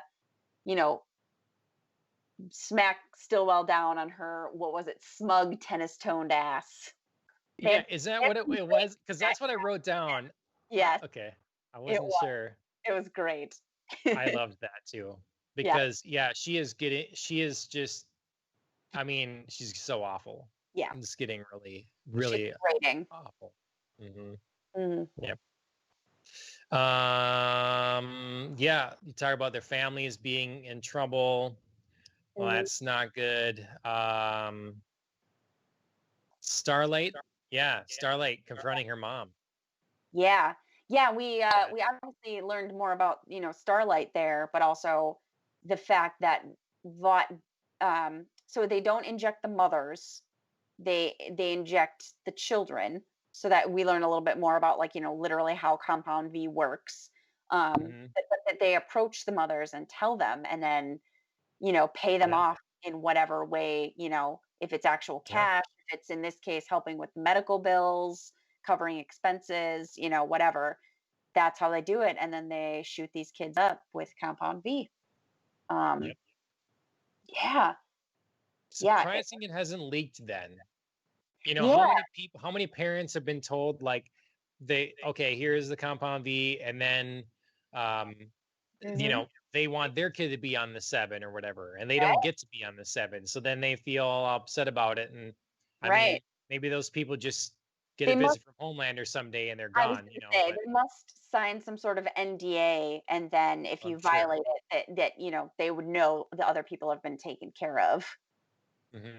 But yeah, I agree that, I mean, they've clearly been running this conspiracy for quite a while, and it is surprising that nothing's leaked. But damn, they're good. The machine works up until now, of course. Yep. So I like that scene with Starlight, though. I feel bad for her. We get the deep going, his Britney Spears moment. Just oh god, yeah, losing it. Yeah, another sad 80s ballad for him to have a total complete breakdown to. Yeah. When he learns he's not going to be, part of this Military Act deal, which I mean, I don't know how he let himself believe that anyway. I mean, I get, Yeah, he's just like hoping against hope are the and seven. So yeah. But yeah, oh God. Just another sad moment for the deep. I think, and I think we'll get to it later, but I think this is a real. We're starting to see the beginnings of the redemption arcs or rebirths of several characters. Hmm. I think Yep. that's what I The think deep this is being one of the them. beginning for him. Yeah, he's sort of hit his bottom here. Hmm. And yeah, shaving your hair, cutting in, whatever is always a symbolic changing of self. So Yep. then that's Did you was did you cringe during that whole shaving scene? I was just like waiting for him to like nick his gills or something. Like when he was I was like just thinking, shaving don't himself, get the I was like, shaving cream oh in God. the gills. I know, I was I so feel like it would nervous for sting. him. Yeah. Oh, yeah, I just was Gotta like, be used to it though, I I guess. mean, So I suppose, but yeah, like between the shaving cream and the razor, I was just like, my God, watch your gills, man. hmm. Yep. Um yes. Yeah, we get to see Grace Mallory. Butcher calls in a favor. Mm-hmm. It's again, it talks. Yeah, Butcher seems kind of like a Constantine character. It's sort Hmm. of a. He's really kind of a jerk. Hmm. Um, he does ultimately try to do good and mean well, but there's a lot of collateral damage around him, and Hmm. sort of like whatever the cost is. It's so we hear that Grace lost her kids in this pursuit or whatever, and so she got Right. out of this or whatever, Oh, and and uh, horrifically burned alive by lamplighter. mhm, Like, woof, that's rough. I yep. mean, when she talks about there not even being teeth left to identify, like it was just like, wow, yikes. I Mhm, mean, that sort of brings it home the cost of, what their families can face. So, yep. hmm what did you think of the like? So, firstly, I forget this was I suppose this was the episode before we didn't talk about it. Like, I mm, was disappointed how um Huey was meeting with Anne um oh, right. Yeah. and Asks her then for help. Billy shows up and shoots her twice. Hmm. And then he leaves. I'm like, no, Yeah. like you need to pull her out of the way of that red dot. You needed to Hmm. like Pull some get out bullets of out here. or something. Like, yeah. I mean, Ah, first of all, how is she alive? Because those were some good shots, unless they were like stun rounds that just well, pierced her a little bit or something. You know she's what I mean? tough, Like, unless they weren't like she's real tough. bullets. But I mean, I mean, we don't know that, she's indestructible. We know Homelander is, No, but like it seems that most other superheroes aren't. So, I mean, if he but was shooting her with real bullets, he shot her twice right in the chest, and she seems fine the next episode. yeah. Well, So, I think it's established she's bulletproof. I it, mean, at well, least a relatively high caliber round. I was gonna say she's Uh, either bulletproof, or like I said, he was using some sort of stun rounds that just like pierce the skin rather than like being actual bullets. would Billy even have those? I don't I know. don't know. I don't know. But it was like I a think, weird it was a weird inconsistency for me that she was shot twice. He was like, "You'll be fine. I'm gone." And then like she gets up the next episode and is fine. I wonder if they talked about it before, if she had been like someone had Maybe. shot at her Oh, too yeah, in like the early alleyway, episode. you know. Yeah, yeah. Uh, Yeah, I'd have to go back and look at it. I'd be interested to know if that's one of her superpowers, because then of course, like if it is and that was confirming it, she does stand a great chance if she needs to ever go up against Homelander, because she's got a lot mhm. of his similar characteristics, I think. And not in personality, but in powers. Yeah, I mean, it seems like she's got some super strength and invulnerability Mhm. and the light blasts, you know. Mhm. So I think her best bet against Homelander would be doing a kind of Guardian, well, a sort of against Thanos sort of team up. Yeah, She kind of blinds him, maybe like tries to restrain part of Thanos him. comes in, breaks Yeah, something, yeah, yeah, and rips out his heart. I don't know. yeah, gonna need some teamwork there. Yeah, Or maybe our supervillain will be the real match for that's right. Homelander. That's right. Yeah, I mean, we got a sneak peek. Last episode we closed it out with, this is why the CIA deal went south so hard, is because we got our first sneak peek of a supervillain. And he seemed pretty indestructible. Yep. So, yeah, so this could be, Homelander's biggest match here. Yep. Well, I found the dinner very interesting. With Stillwell getting her sort of promotion, they're Oh, kind of yeah, talking about the good news, and yeah. Yeah. I enjoyed that. I did too. Um, yeah, I think that little party was again like another, ordinary but big moment. It's just like it's a company dinner party kind of thing, like a little mixer where everybody schmoozes and mingles and again, anybody who's worked in a corporation has been in one of those, you like recognize those. But Yep. it's a big moment because of course we both meet finally Mr. Edgar, who Mhm. turns out to be like less than impressive, I thought. But What? No way! It's Giancarlo Esposito, I and know, I but think they he didn't, is awesome. they didn't do shit with his character. He just was there for like two I seconds. But because it's him, I know. like he's gonna I'm have to have a hoping. bigger role, and Yes. he's gonna. I'm hoping So that, yeah, since, he comes in and basically, says like, great job, Stillwell, the credit's all yours. You're going to be, moving down to the 82nd floor with me. And, I want to groom you and all that kind of stuff. I mean, he's setting her up pretty big, yeah, um, both in terms of like her dream job, but then also kind of, I took it also as stealthily reminding her that like you did this. So if it falls through, it's all on you.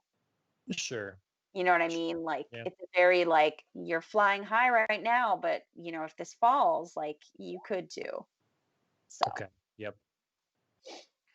Yeah. I mean, I like it because we see now she's at like her height. mhm. She's so excited she can't help it. She talks to Homelander and Makes she's out like with him. excited. Yeah, she's excited. We didn't know what her reaction would be necessarily, but she's excited that Homelander was the one Ah, to seed the V to all over the world, to different like terrorist and organizations create and super stuff. villains. Yes. Like I did not that's see that coming. nuts, right? So you Oh, see, like there is less control, or things are starting to come apart at the seams, but she doesn't read it that way. It's like, yes, thank you, that's perfect. right. Like And this so is then we brilliant. get it awkward sex scene with them, Oh my god. which I mean, Oh my god. clearly she's very excited for this. We'll Yes. just put it at that. And Yes. then we have a like mother son moment Yes. immediately preceding. Like Um I've always called it that they have this like weird, like super like Oedipal complex, like it's mom, son, and sex. Do you know what I mean? mm, And this just yep. like cemented all of that right here. Where like, But then uh, yes. yeah.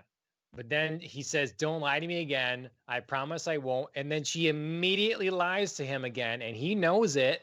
And Yep. it's just, it's the beginning and the end for her, as we see. And I just, this episode, both these episodes, I loved. And I thought they really kept moving. We have the captured Huey, well, no, captured Frenchie and Milk Toast. Mhm. Mother's And milk. Yeah, mother's milk, not milk toast. But I think I called it milk toast before too.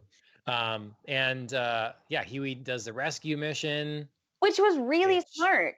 it Like was very smart. it just Hmm. reminded me that like Huey is a capable character. Like he's not always Yes. the best.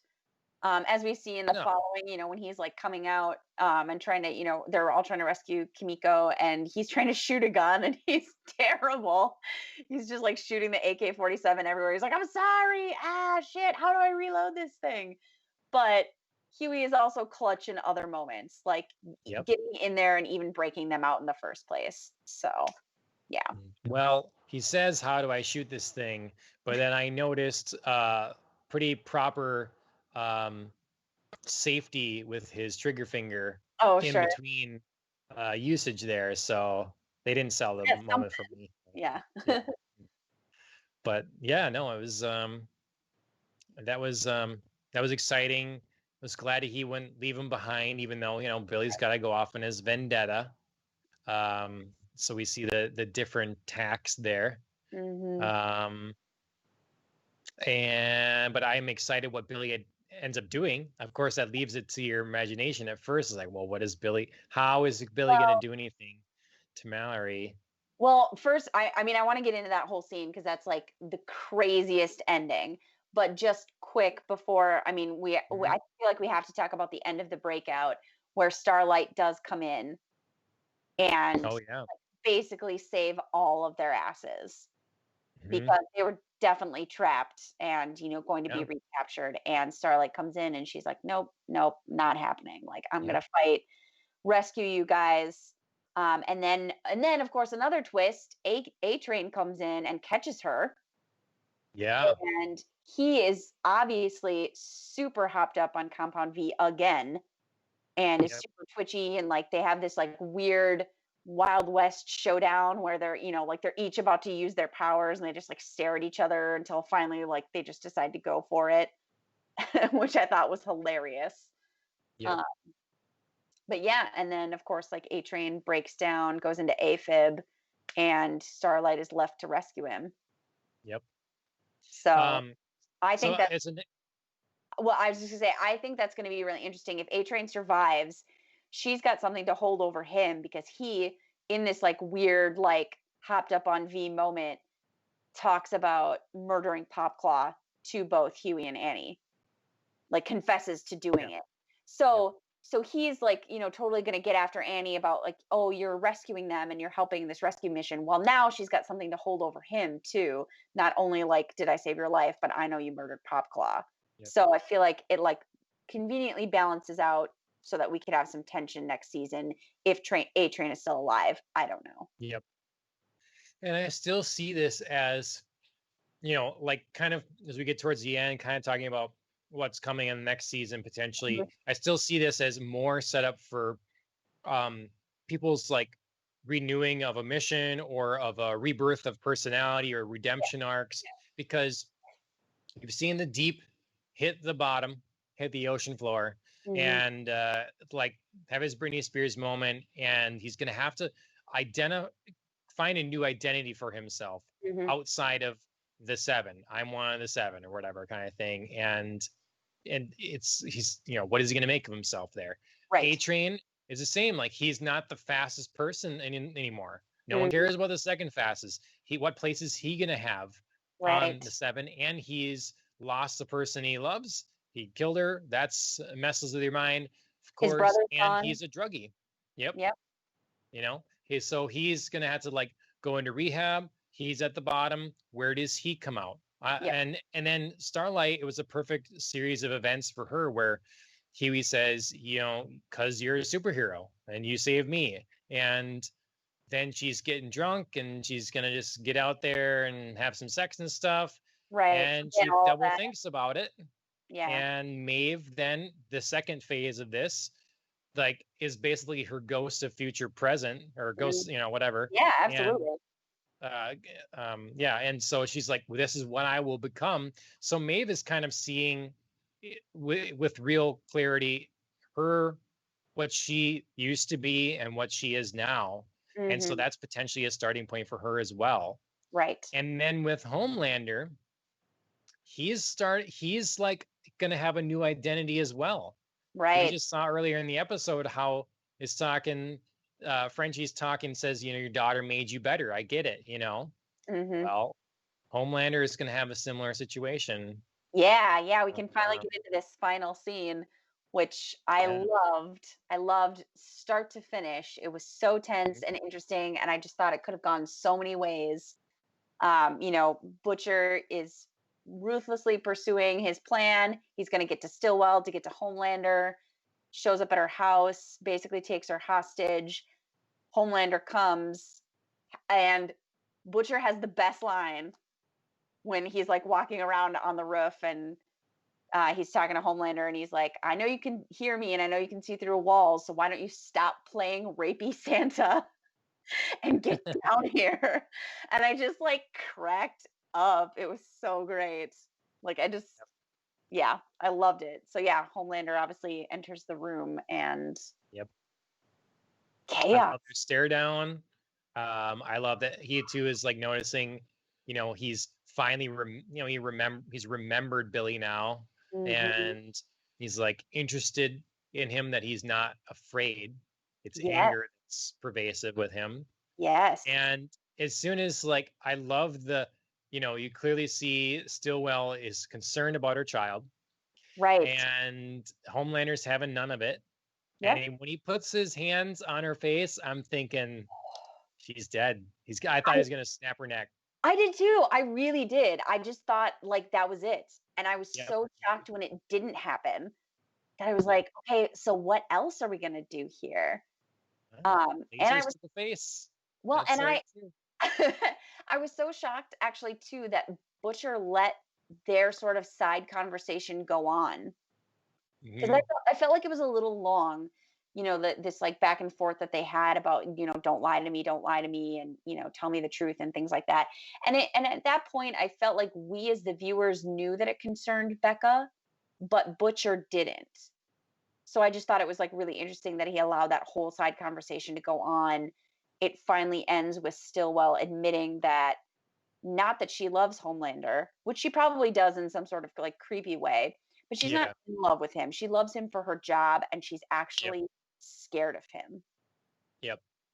which I Yep. think is reasonable. I think Of any course. sane Yep. person is scared of Homelander. But yeah, with that admission, unfortunately, he Yep. thanks her for the truth. And like you said, laser beams straight in her eyes, melting basically down to her skull.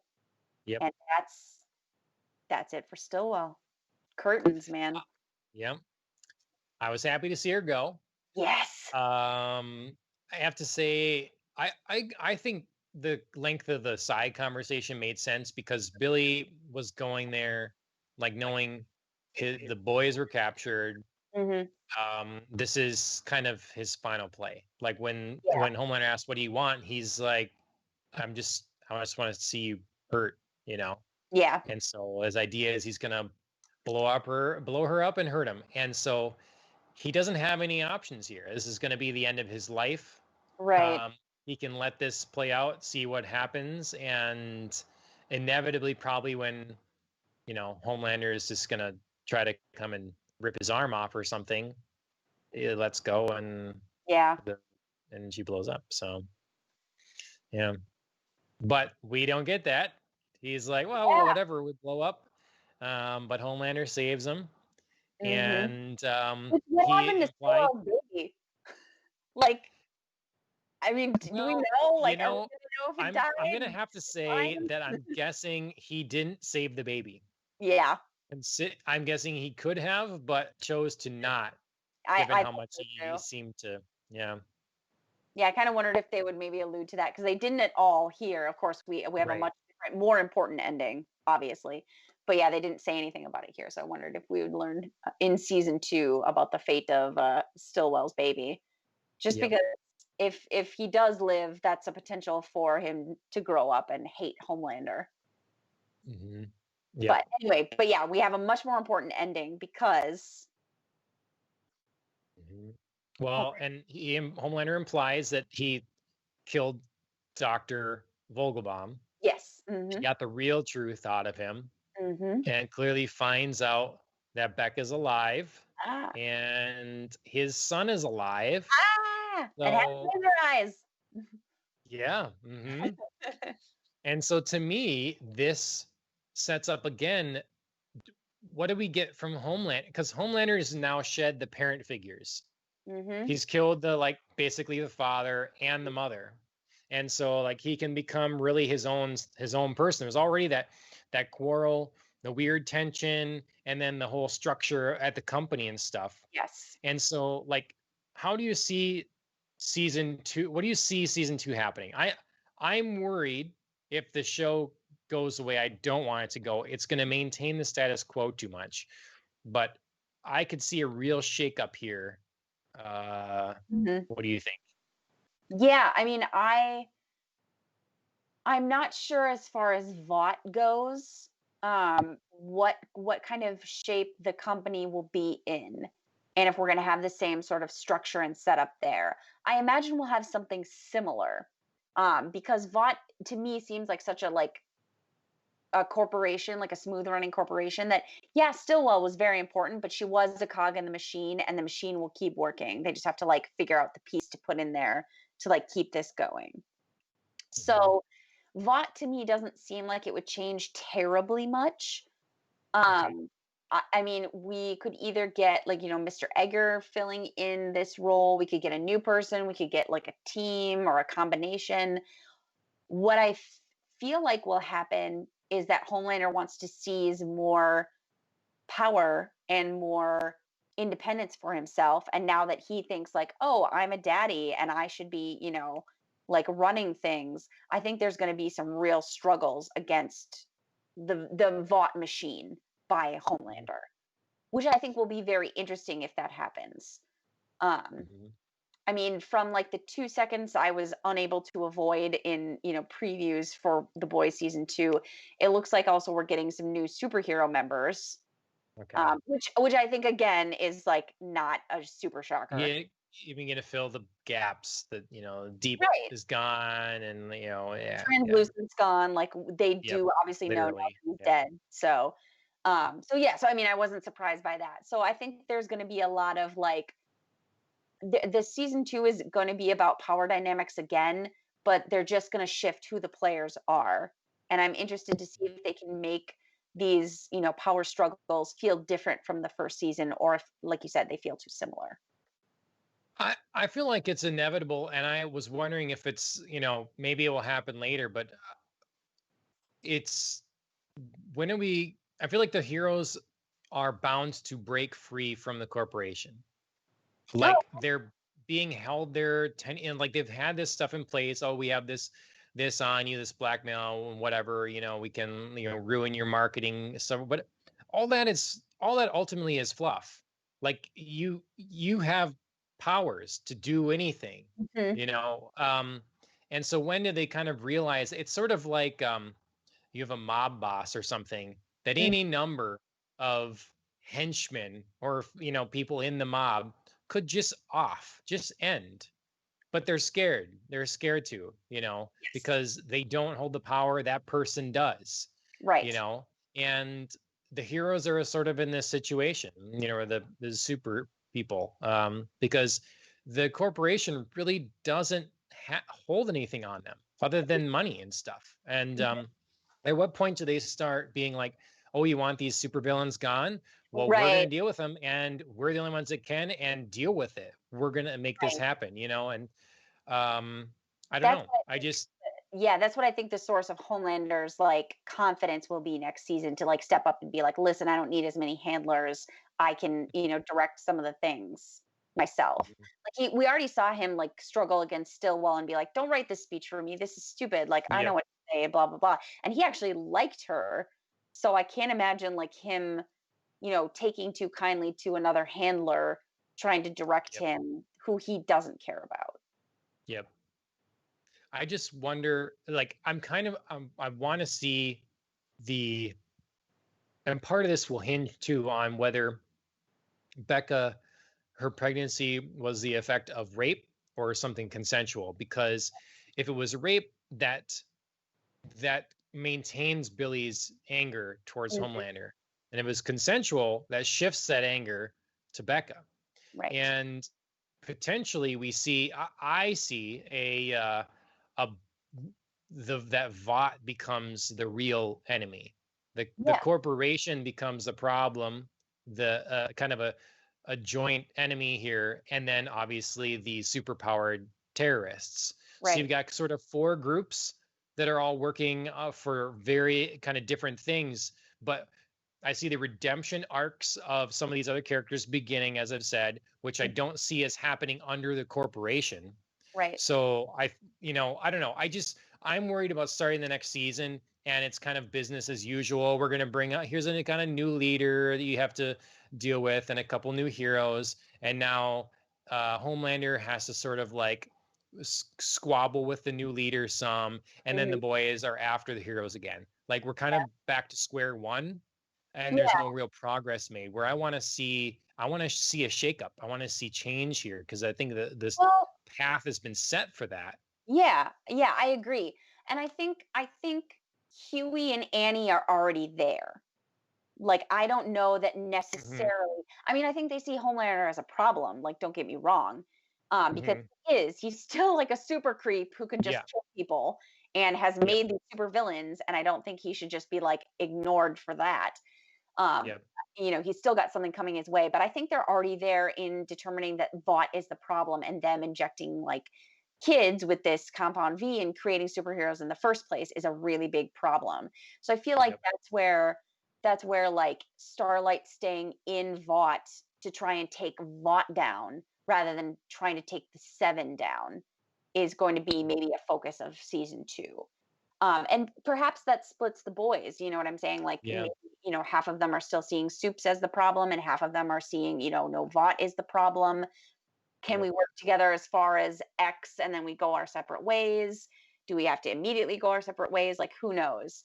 But I think the show is there a little bit, and like you said, I hope they capitalize on it to make next season new and interesting and have new problems. You know what worries me really a lot, and I don't normally like look at this or whatever, but I just has just kind of shown up because when it even showed it on like Amazon or whatever. Currently, so The Boys season 1 is sitting at, out of almost 9,000 reviews, 4 out of 5 stars.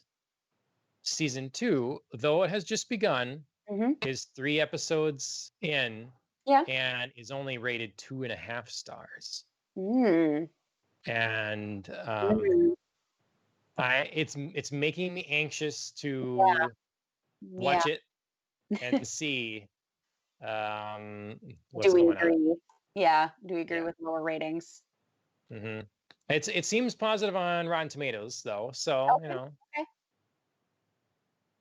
Yeah, we'll have to see. I mean, I don't necessarily always go by, you know, ratings, but it is disheartening when you see lower ratings than, you know, you would hope for, especially on something you really like.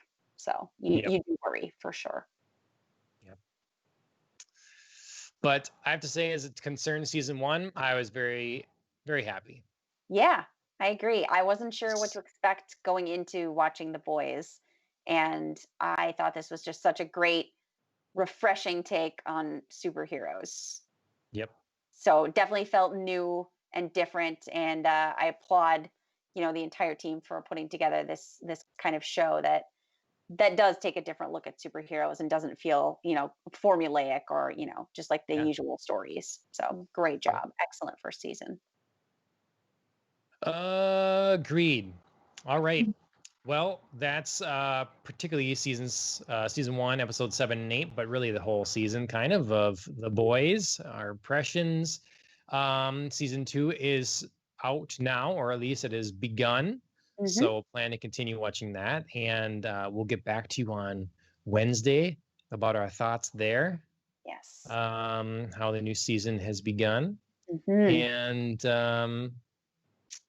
yeah, that's kind of our like upcoming little schedule, I guess. Lots of other things to watch and see as well. So, otherwise, hope you enjoyed this episode. You should follow us on Twitch, YouTube, the social media things, so Twitter and Facebook. Check out our website. This episode will be available in podcast form because it's our regular episode. If you want to listen to all of our other episode breakdowns of The Boys, or of in the past we did Westworld season 3 or Doom Patrol, those are available on YouTube under the bonus section. So check those out. And thank you to Killing the Flower for our theme song. You can find them on Instagram and on Spotify. Check out my brother-in-law, Lucas333. That's Lucas with a K, 333 on Twitch. I'm often streaming with him. Usually it's Monday, Wednesday, and Friday, but that can vary. So anything you want to plug or promote or add? Oh, man. I'm finally back on Borderlands. I've been playing a whole bunch recently, so I'm moving forward in my, shanking my way through the Borderlands. Nice. So yeah, so I'm trying to play my way through that and get to some new stuff. So maybe hopefully I'll be able to add to our Gamecast series quite soon. Oh yeah. Cool. All right. All right. Well, that's been it. Thank you, Andrea, for joining me on this fine Sunday evening. Of course. And we'll talk to you later. Sounds good. Cheers, everybody.